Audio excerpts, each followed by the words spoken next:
Gözüm yaş döküp hiç kimse bilmez.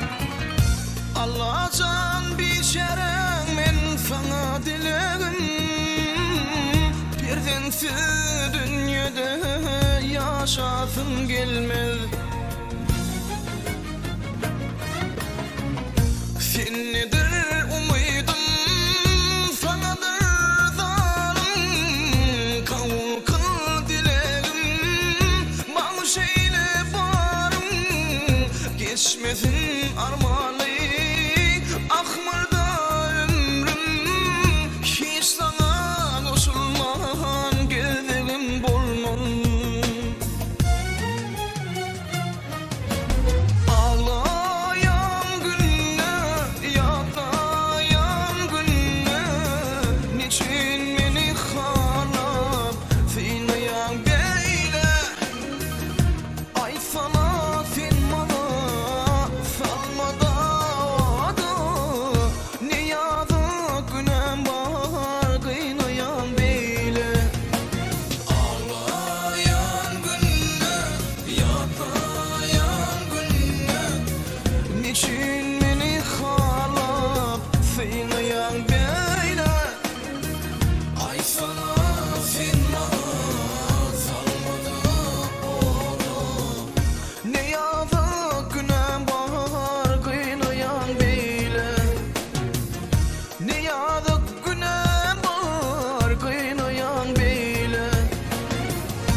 Geçen günlerim gözledim her yerde, baktım gözledim.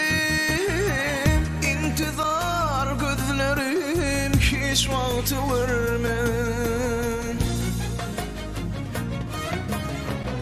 Sennedir umuyordum, sanadır zalim. Kavul kıl dilerim, bağışeyle varım. Geçmesin armağanı, akmırda ömrüm. Hiç sana koşulman, geldiğim bolmam. Ağlayan günler, yatlayan günler.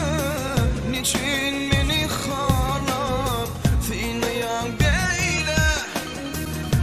Ay sana sen bana salmada da.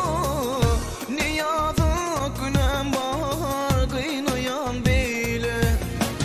Ağlayan günler, yatlayan günler. Niçin beni harap, sinayan böyle. Ay sana sen bana salmada da. Ne yazık günem var, kıynayan böyle. Ne yazık günem var, kıynayan böyle. Bu vaatlardan son bana bağışla değil mi? Yok, beni ecil etme. Yok, beni ecil etme.